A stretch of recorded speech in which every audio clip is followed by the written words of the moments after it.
केवल एक ही योद्धा है जो इतना चपल है, अर्जुन।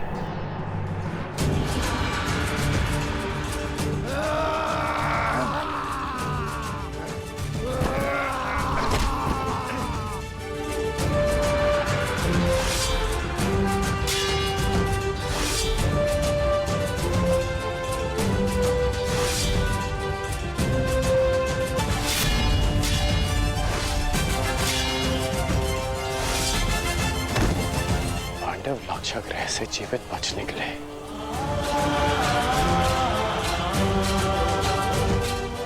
अर्थात माता कुंती भी सुरक्षित है।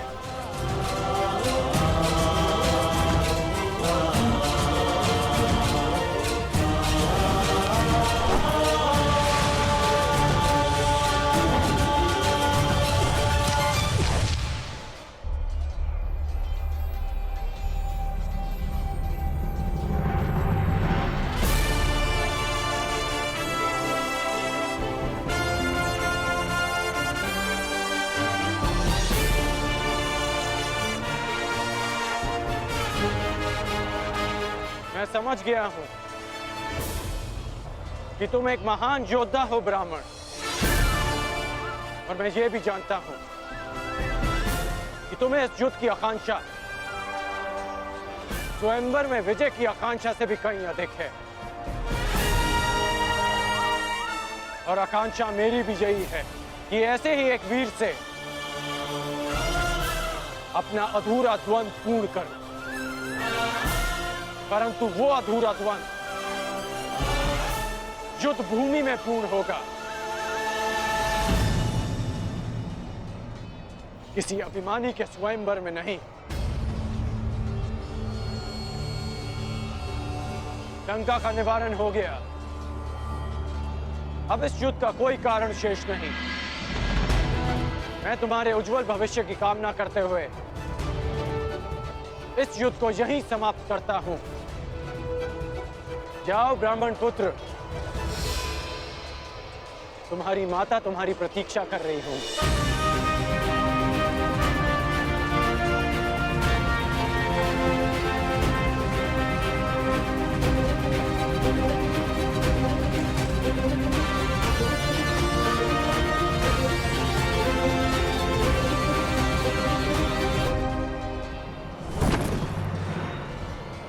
रुक जाओ मित्र,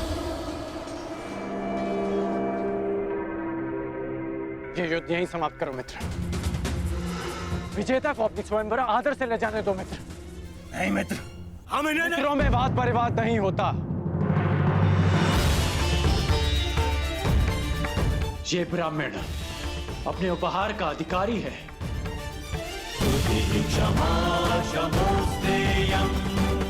जाने दो इसे। शौचमिन्द्रिय निग्रहा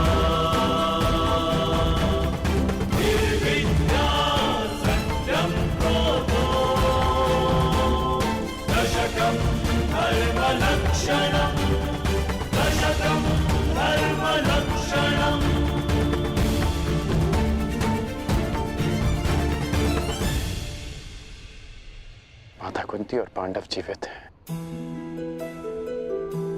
मेरे मन से एक बोझ उतर गया। अन्यथा लाक्षागृह की वो अग्नि मेरे मन को सदैव जलाती रहती।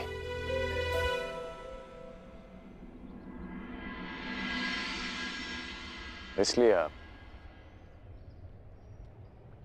पांडवों की मृत्यु की सूचना से व्यथित नहीं थे, क्योंकि आपको सब कुछ ज्ञात था। यदि ज्ञात ना भी होता तो भी व्यथित होने का कोई कारण नहीं था। कर्ण, अब तो सत्य स्वीकारिए केशव। अब समझ आया आपका वो कथन कि एक खेल प्रारंभ होने जा रहा है, वो खेल जिसका मैं भी एक पात्र हूं। अब समझ में आया कि आपने मुझे स्वयंवर में भाग ना लेने की मंत्रणा क्यों दी। अब समझ आया कि कर्म की हुंकार भरने वाले कृष्ण उस समय क्यों मौन रहे जब जन्म के कारण भरी सभा में मेरा उपहास उड़ाया गया। केवल अर्जुन को स्वयंवर में जिताने के लिए। इसलिए आपने ऐसी परीक्षा रखी जो अर्जुन के पक्ष में हो, ताकि वो पांचाली का भंग कर सके। अर्जुन के लिए इतना झुकाव क्यों? उसके लिए मेरा अपमान क्यों? इतना बड़ा खेल क्यों? इतना पक्षपात क्यों? क्यों वासुदेव? क्या तुम ये कह रहे हो कि मैं पक्षपाती हूं मित्र? क्यों? क्या आप नहीं हैं? नहीं कर। मैं अर्जुन के उतना ही पक्ष में हूं जितना तुम्हारे पक्ष में। सत्य कहूं तो मैं सबके पक्ष में हूं और किसी के पक्ष में भी नहीं। ये तो कर्ता पर निर्भर करता है कि वो कौन सा पक्ष चुनता है मित्र। आप कुछ भी कहें, परंतु मुझे ज्ञात है कि ये खेल आप ही ने रचा है। ठीक है, यदि तुम ऐसा मानते हो तो क्या ये नहीं जानना चाहोगे कि मैंने ये सब कैसे किया? नहीं, मैं केवल ये जानना चाहूंगा कि आपने ये क्यों किया। प्रश्न बड़ा विकट है कर्ण।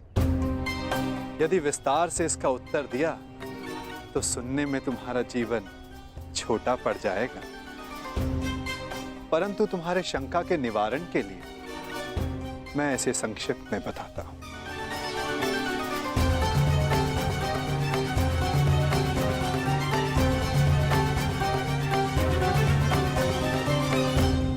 एक महाचक्रवात आने को है कर्ण, ऐसा विकराल चक्रवात जिससे कोई भी सुरक्षित नहीं रह पाएगा।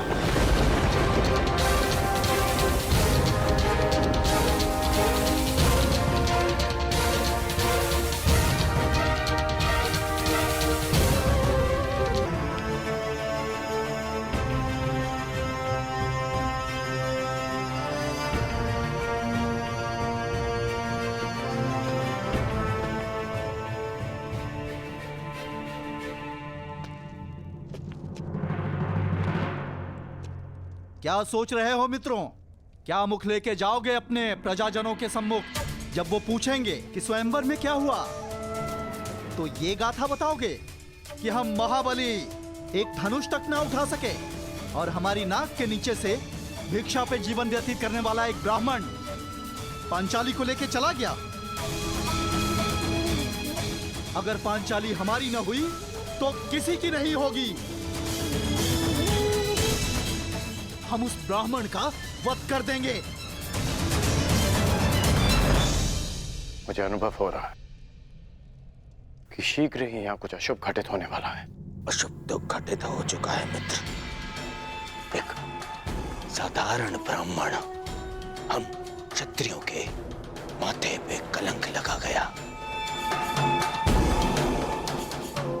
और मैं ऐसा नहीं होने दे सकता, कदापि नहीं। मित्र, कुछ अनुचित मत कर बैठना। स्मरण रहे कि इस ब्राह्मण युवक ने परीक्षा में सफल होकर द्रौपदी का वर्ण किया। कैसे भूल जाऊं अपना अपमान, हस्तिनापुर का मान, तुम्हारा अपमान। चलो क्षत्रिय वीरों, चक्रवात आने को है कर्ण, ऐसा विकराल चक्रवात जिससे कोई भी सुरक्षित नहीं रह पाएगा। और मैंने ये सब इसलिए किया ताकि सब इसे सहने के लिए, इसका सामना करने के लिए तैयार हो सके।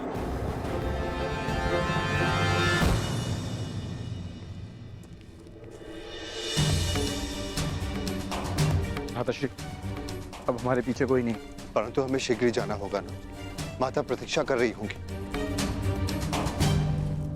हमारे विलंब से चिंतित हो जाती हैं वो।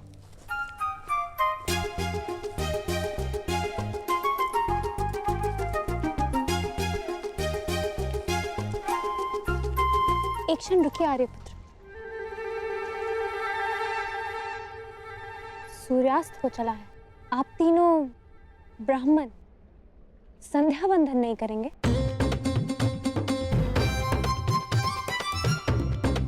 कोई ब्राह्मण किसी भी परिस्थिति में संध्या वंदन नहीं भूलता।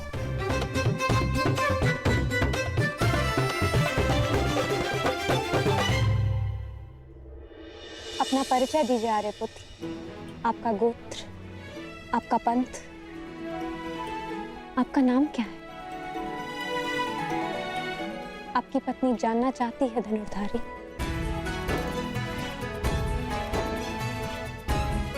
अपनी पत्नी से भी अपना नाम छुपाने का क्या कारण हो सकता है? उस पत्नी से जो कदाचित आपको पहचान चुकी है।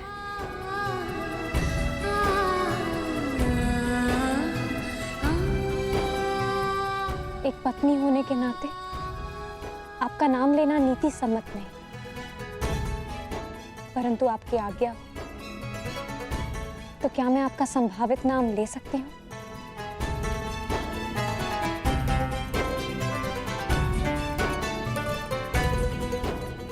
याज्ञसेनी द्रौपदी अपने महाधनुर्धारी पति पांडुपुत्र अर्जुन को प्रणाम करती है।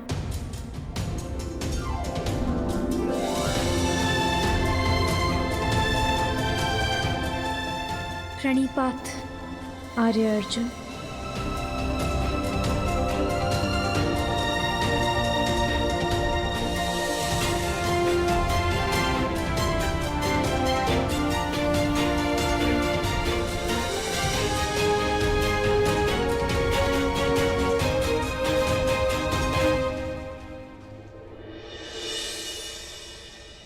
तो आप उस भीषण चक्रवात के लिए सबको तैयार कर रहे हैं? सबको, एक पाषाण को भी और एक पंख को भी। शीघ्र हस्तिनापुर लौट जाओ कर और तैयार रहो, क्योंकि नियति की जो आंधी आने वाली है वो पाषाण और पंख में अंतर नहीं करेगी कर्ण।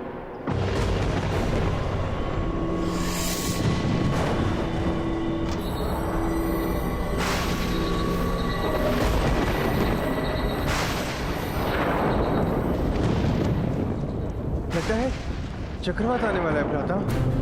चिंता मत करो नकुल, हम समय पर घर पहुंच जाएंगे। परंतु माता से कहेंगे क्या? कहना क्या है? उन्हें चकित कर देंगे। हाँ, चकित ही सही, परंतु माता के मुख पर मुस्कान तो आएगी।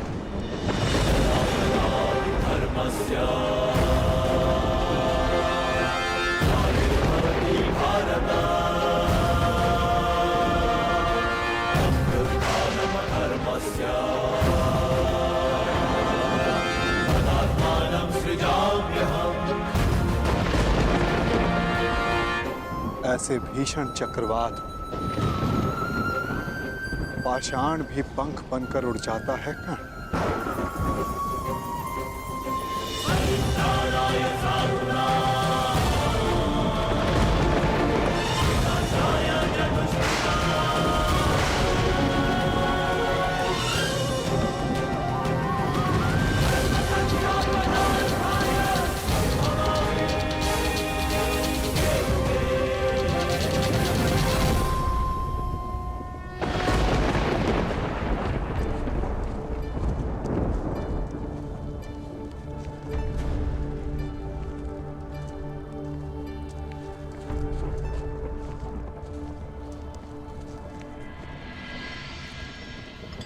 माता देखिए, आज हमने भिक्षा में क्या प्राप्त किया है। देखना क्या है, भिक्षा ही लाए होगे ना।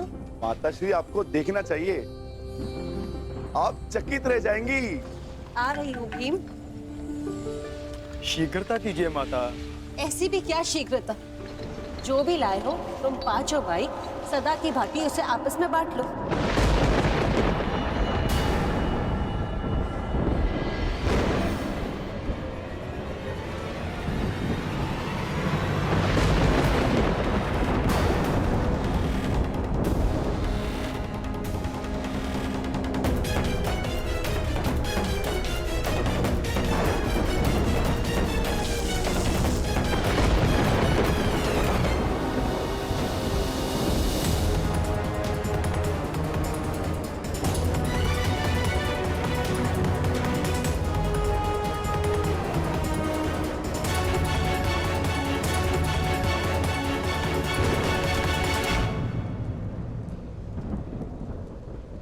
आपने क्या अनर्थ कर दिया माताश्री।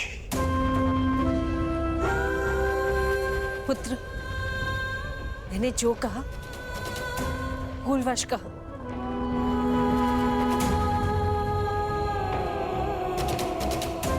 वही कहा जो तुम सबसे प्रतिदिन कहती थी। इसका अर्थ ये नहीं कि मेरी बात पाषाण की रेखा है। मैंने जो कहा उस बात का विस्मरण कर लो। जिस प्रकार हर एक कर्म का अपना एक फल होता है, उसी प्रकार मुख से निकले हर एक शब्द का प्रतिफल होता है। विशेषकर माता के शब्दों का। ये शब्द ही तो है जो कभी वरदान बन जाते हैं और कभी श्राप।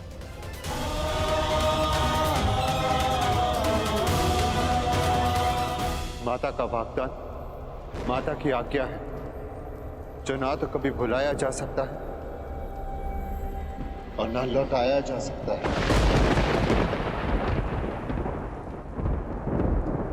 परंतु भ्राताश्री, उन शब्दों का विस्मरण करना होगा।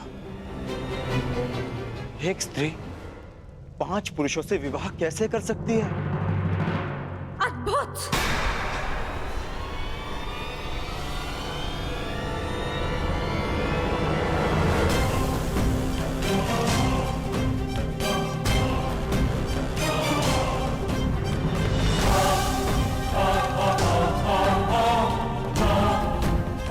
मुझे लगा था कि ये 5 वीर माता के वचनों को उपहास समझकर टाल देंगे, परंतु उस बात पर हंसना तो दूर, एक मुस्कान तक नहीं है किसी के मुख पर।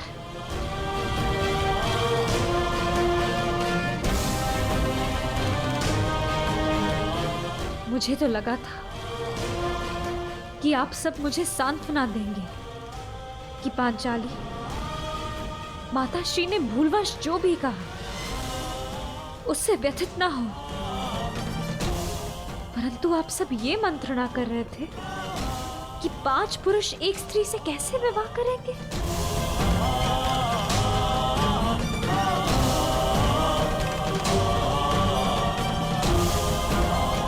जिस स्त्री की लाज, उसका जीवन इन शब्दों ने दांव पर लगा दिया, उसकी तनिक भी चिंता नहीं किसी को। स्त्री को भिक्षा की रोटी समझ लिया आप सबने।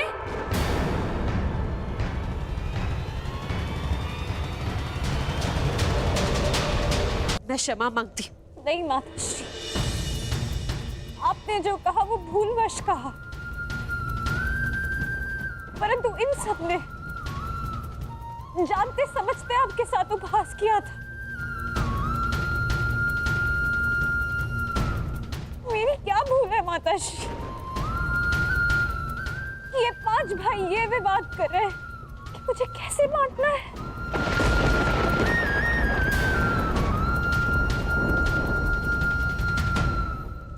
आपने मुझे स्वयंवर में वरा है आर्य अर्जुन, महाधनुष पर प्रत्यंचा चढ़ाकर असंभव लक्ष्य को भेद कर आपने अपनी वीरता तो सिद्ध कर दी, परंतु अपना उत्तरदायित्व नहीं समझा। जिसके बाणों ने आर्यव्रत के समस्त वीरों के बाण काट दी, वो अपनी माता के वचनों को क्यों नहीं काट सका?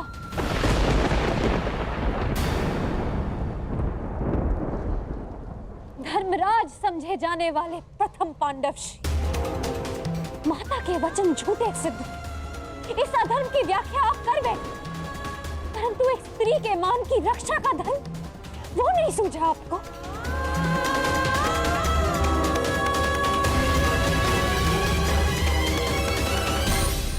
एक परिणीता विवाह के पश्चात जब अपने ससुराल आती है तो उसकी केवल एक ही इच्छा होती है कि उसका नया परिवार उसके घर में उसका स्वागत करे।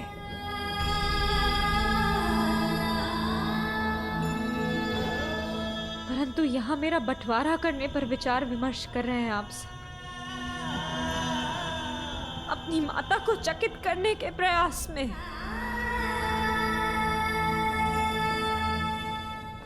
आप सबने मेरा उपहास बना दिया।